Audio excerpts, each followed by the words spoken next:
Hi, I'm Delaney. I've always prided myself on being the kind of person who sees the best in everyone, especially my husband, Marcus. We've been married for 6 years, and I thought we knew everything about each other. That is, until last Tuesday, when my phone rang at 2:47 p.m. Mrs. Thompson? This is County General Hospital. Your husband was admitted to our ICU following a car accident, said the calm, professional voice on the other end. Is he okay? What happened? My voice cracked as I grabbed my keys. He's stable but unconscious. The doctor will provide more details when you arrive. I don't remember the drive to the hospital. One moment I was in our kitchen. The next I was sprinting through the hospital entrance, my heart hammering against my ribs. I'm looking for Marcus Thompson. I'm his wife, I told the receptionist, my words tumbling over each other. She typed something into her computer. 5th floor ICU. Take the elevators to your right. The elevator seemed to crawl between floors. When the doors finally opened, I rushed toward the nurse's station where a woman with curly gray hair looked up. I'm Delaney Thompson. My husband, Marcus Thompson, she finished for me, recognition flashing in her eyes. She stood quickly. I'm Nurse Patel. Come with me, please.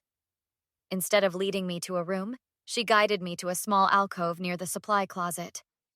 Mrs. Thompson, I need you to listen carefully, she whispered, glancing over her shoulder. Your husband is in room 507, but there's something you should know before you go in there. What? Is he? He's going to recover fully, but there's a woman in his room who's been here since he was admitted. She's claiming to be his wife. The floor seemed to tilt beneath me. That's impossible. I'm his wife. Nurse Patel's eyes were kind but serious. I suspected as much from his records. Listen, she hasn't left his side and is making all the medical decisions. Something didn't feel right, so I checked his emergency contact information. That's you. Who is she? I asked, my voice barely audible. She says her name is Vanessa Thompson. She has photos of them together on her phone, rings, everything. My mind raced to process this information. I don't understand. Marcus and I have been married for 6 years. Hide around this corner and wait. I'll create a reason for her to leave the room. You'll have about 5 minutes to see for yourself before she returns. I nodded, feeling numb. Nurse Patel disappeared down the hallway while I pressed myself against the wall, heart pounding. 3 minutes later, a striking blonde woman hurried past, not even glancing in my direction. Room's clear, Nurse Patel whispered, appearing suddenly. 5 minutes, Max. I slipped into room 507. There was Marcus, my husband, looking pale against the white sheets, various tubes and wires connecting him to beeping machines.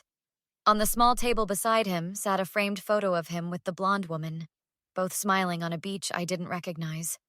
My hands trembled as I picked up his phone from the nightstand. I knew his password, his mother's birthday. Inside, I found countless text messages between him and Vanessa, dating back 3 years. Terms of endearment, plans for weekends together, discussions about their future. You need to leave now, Nurse Patel said urgently from the doorway. She's coming back. I ducked out just in time, clutching Marcus's phone in my hand. From my hiding spot, I watched the blonde woman return, carrying a coffee. She sat beside Marcus, taking his hand in hers with the familiarity of a spouse. I don't know what to do, I whispered to Nurse Patel when she found me in the waiting area, staring blankly at the wall. First, you breathe, she said firmly, sitting beside me. Then you call someone you trust to come be with you. Do you have a friend or family member nearby? My best friend, Jenna, I replied automatically. Good. Call her. And Mrs. Thompson, document everything you find. You're going to need it.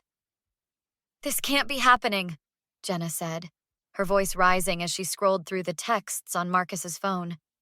We were sitting in a coffee shop across from the hospital 3 hours after my world imploded. 3 years?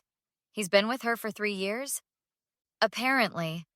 I sipped my now cold coffee. And get this, according to some of these messages, they got married 8 months ago in Belize. That's not even legal. Jenna slammed the phone down. You can't marry someone when you're already married? That's bigamy. Tell that to Vanessa, I said bitterly. She thinks she's his wife. Does she know about you? I scrolled through more messages. I don't think so. Look at this conversation from last year. She asked why they couldn't live together full-time, and he said his consulting work required him to be away half the month. His consulting work, Jenna repeated, her voice dripping with sarcasm. You mean his actual job and his actual wife? My phone buzzed. A text from Nurse Patel. He's awake. She's still here. Hospital needs to know who makes decisions. I need to talk to someone at the hospital about this legally, I said, showing Jenna the message. Back at County General, we met with Diane Rodriguez, the hospital's patient advocate, in a small conference room. This is certainly unusual, Diane said carefully after I explained the situation. Her pen tapped rhythmically against her legal pad. Legally, as his documented spouse on record, you have priority for medical decisions. However, this creates a complex situation. Complex? Jenna interrupted. It's fraud and bigamy. Diane nodded. Yes, which are criminal offenses. Mrs. Thompson, have you contacted a lawyer? Not yet, I admitted. Everything's happening so fast. I'd recommend doing so immediately. I can provide referrals. She slid a card across the table. In the meantime, would you like to confront the situation? Or would you prefer we handle it? I thought about it. I want to see him first. Alone. I'll arrange that, Diane promised. We'll need to verify your marriage certificate, of course. I have it digitally, I said, pulling up the document on my phone. 20 minutes later, Nurse Patel was leading me back to room 507. The other woman is speaking with Dr. Harrison about treatment options. You have about 15 minutes. Marcus's eyes widened when I walked in. He was awake, propped up slightly on pillows. Delaney, he croaked, genuine fear in his eyes. What are you doing here? Funny question for a husband to ask his wife, I replied, keeping my voice steady. Especially when he's in the ICU. I can explain. Save it. I cut him off. I've seen the texts. I've seen the photos. I've seen your other wife. The better question is, what are you doing, Marcus? He swallowed hard. It's complicated. Actually, it's quite simple. It's called bigamy. It's a felony. Please, Del, keep your voice down, he begged, eyes darting to the door. Why? Afraid your girlfriend might hear that you're already married? Or afraid the hospital staff might realize you've been committing insurance fraud by putting her on your policy? His face paled even further. You don't understand what you're talking about. Then explain it to me, Marcus. Explain how you've been living a double life for 3 years. Explain how you married another woman. Explain how you've been lying to me. To us. Every single day. Before he could answer, the door opened and Vanessa walked in, stopping short when she saw me. Who are you? She asked, confusion evident on her face. I turned to face her. I'm Delaney Thompson, Marcus's wife. Vanessa's face cycled through confusion, disbelief, and anger in rapid succession. What kind of sick joke is this? I'm Marcus's wife. Actually, I said, pulling out my phone, I have our marriage certificate right here. We were married 6 years ago in Pittsburgh. Marcus? Vanessa turned to him, her voice shaking. Tell her she's confused. Tell her she's lying. Marcus closed his eyes, his heart monitor beeping faster. Vanessa, please. Don't Vanessa please me, she snapped. What is going on? I should ask you the same question, I said, forcing myself to stay calm. How long have you known my husband? Your husband? I've been with Marcus for 5 years, married for almost 1, she insisted, her knuckles white as she gripped the bed rail. And where did you get married? I asked. Belize. It was a beach ceremony. Did you ever see a marriage license? Was it registered anywhere? Her confidence faltered.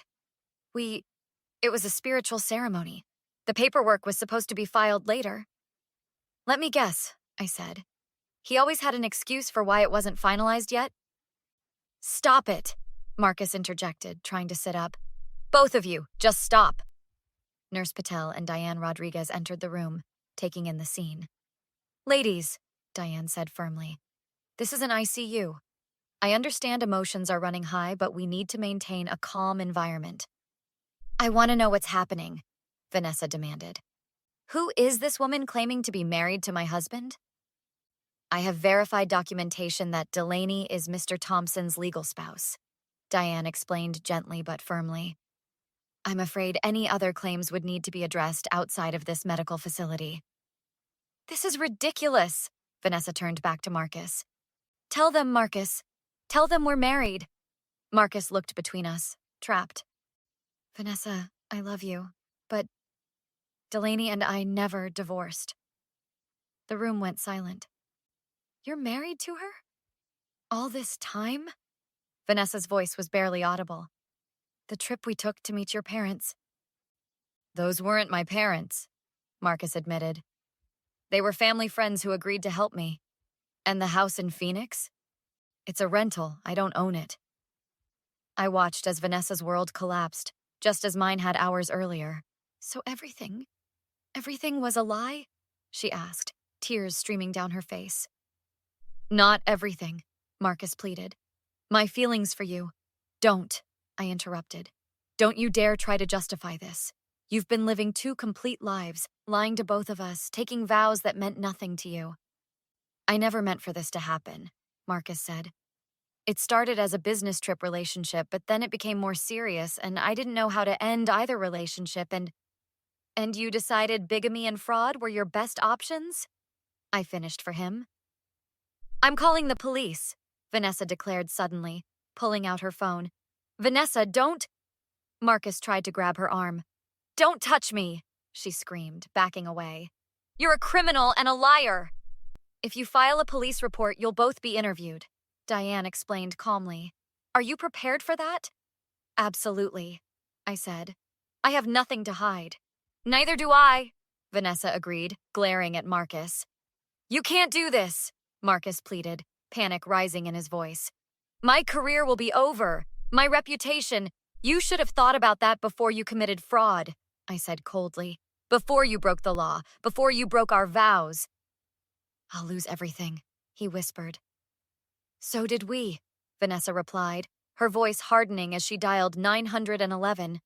Based on the evidence presented, the court finds the defendant guilty of bigamy, fraud, and identity theft, Judge Michaels announced 3 months later. Marcus stood ashen-faced at the defense table as the verdict was read. I sat in the gallery beside Vanessa, an unlikely alliance formed through our shared betrayal. After our confrontation in the hospital room, we discovered even more deception.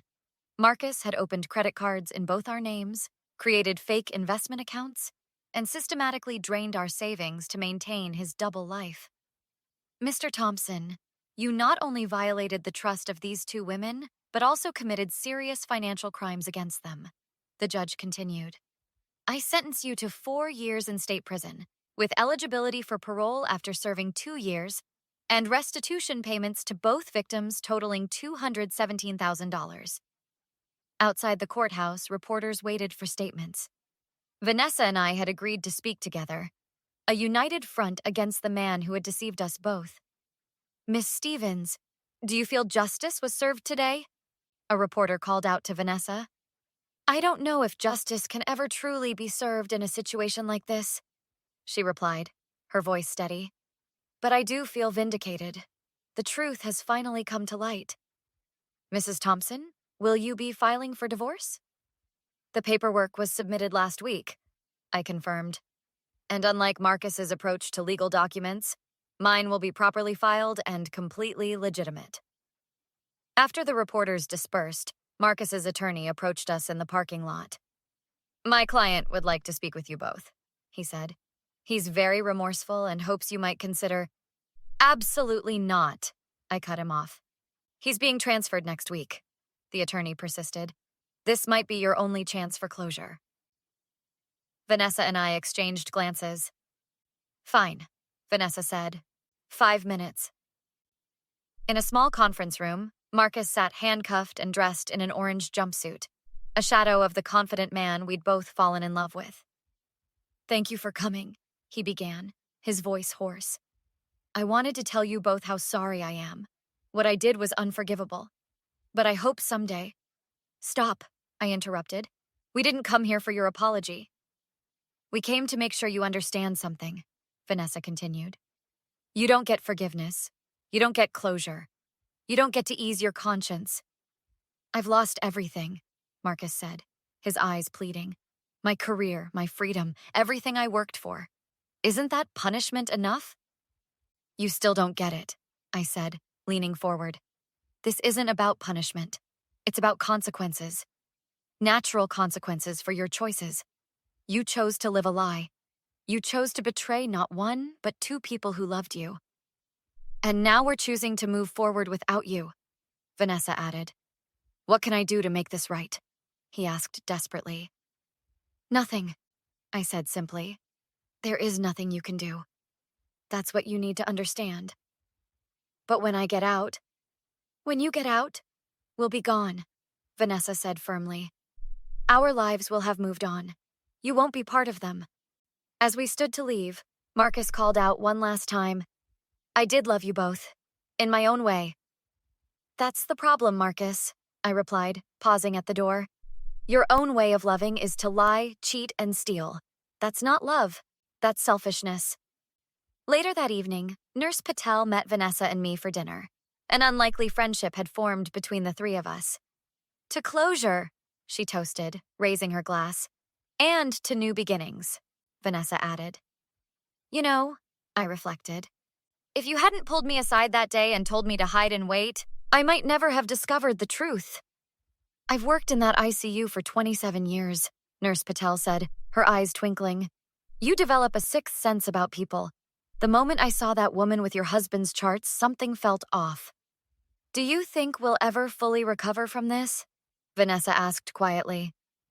I don't think we're meant to recover completely, I replied after a moment.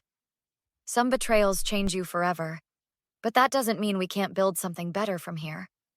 Something honest, Nurse Patel agreed. Something real, I added, thinking about the support group for fraud victims I'd started attending. So what now? Vanessa asked, looking between us. How do you move forward when you've been living a lie without even knowing it? One day at a time, I said, raising my glass again, and surrounded by people who tell you the truth, even when it hurts.